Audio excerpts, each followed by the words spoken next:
भारत जोड़ो यात्रा पर निकले राहुल गांधी का कारवां राजस्थान से हरियाणा पहुंच चुका है। भारत जोड़ो यात्रा में तरह तरह के रंग दिखते हैं, कहीं बेहिसाब भीड़ दिखती है तो कहीं बेशुमार लोगों का प्यार।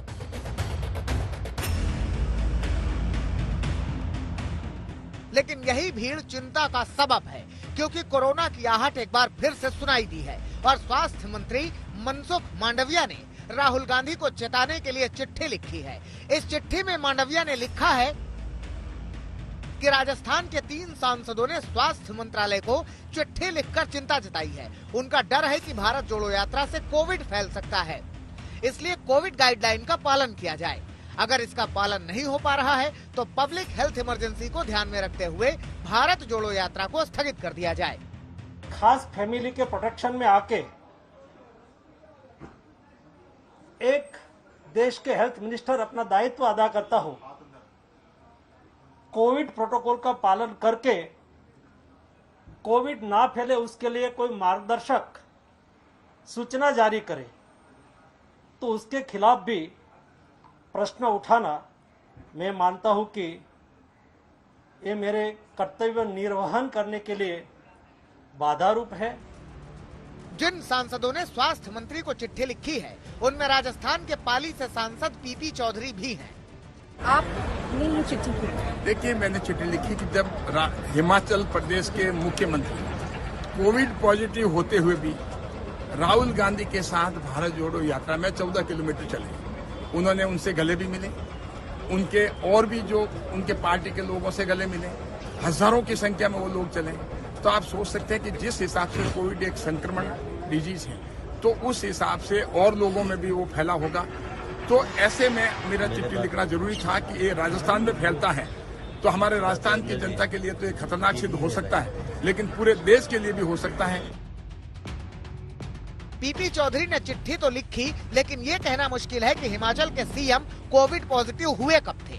उन्हें कोरोना होने का खुलासा तो तब हुआ जब वो सीएम की शपथ लेने के बाद प्रधानमंत्री से मिलने दिल्ली आए। पीएम से मुलाकात के पहले प्रोटोकॉल के तहत उनका कोविड टेस्ट हुआ था, तो वो पॉजिटिव पाए गए, जिसके बाद उनकी पीएम से मुलाकात रद्द कर दी गई। उधर कांग्रेस कह रही है कि सरकार पहले कोविड को लेकर नियम तो बनाए, नियम बन गया तो हम पालन करेंगे। नियम बना लो, सब उसका पालन करेंगे। आप नियम तो बनाइए, सिर्फ राहुल गांधी को चिट्ठी लिखने से थोड़ी कोविड दूर हो जाएगा। आप पहले नियम बनाइए और सब पर लागू कीजिए, हम बिल्कुल उसका अनुसरण करेंगे। और आपको लगता है बीजेपी घबराई हुई है? वो तो दिख ही रहा है। अगर आपकी रैलियों में, आपके कार्यक्रमों में भीड़ नहीं आती तो उसमें तो हमारी कोई गलती नहीं है। बीजेपी कह रही है कि कोविड के जो प्रोटोकॉल हैं, उनका सबको पालन करना चाहिए, वो कोई भी हो। जहाँ तक कोविड प्रोटोकॉल की बात है, निश्चित तौर पर फॉलो करना चाहिए। अगर पहले भी देश ने किया तो उसका लाभ मिला है, और किसी राजनीतिक दल को भी करना पड़े तो उसमें किसी को विरोध नहीं करना चाहिए। आखिरकार कोई भी किसी प्रोटोकॉल से ऊपर तो नहीं हो सकता। क्या एक परिवार सब प्रोटोकॉल से ऊपर है? बीजेपी आरोप लगा रही है कि जो लोग अभी प्रोटोकॉल न मानने की बात कह रहे हैं, इन्हीं लोगों ने वैक्सीन को लेकर भी भ्रम फैलाया था।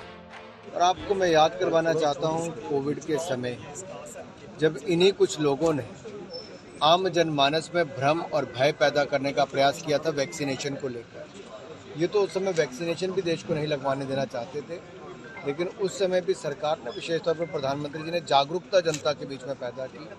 मन की बात से लेकर अन्य प्लेटफॉर्म पर लोगों को वैक्सीनेशन लगाने के लिए कहा। तो ये ऐसे लोग हैं जो उस समय भी भय और भ्रमित कर रहे थे, भय फैला रहे थे, और आज भी अगर प्रोटोकॉल फॉलो नहीं करते हैं तो मुझे लगता है अपने आप में बहुत बड़ा प्रश्न चिन्ह खड़ा। बहरहाल अब भारत जोड़ो यात्रा में कोरोना गाइडलाइंस के पालन को लेकर बीजेपी और कांग्रेस आमने सामने है। जैसे जैसे यात्रा आगे बढ़ेगी, सियासत और तेज होगी। राहुल की यात्रा पर सवाल खड़े किए जाएंगे तो बीजेपी की यात्रा को भी निशाना बनाया जाएगा। पौलमी साहा और सुप्रिया भारद्वाज के साथ आज तक ब्यूरो।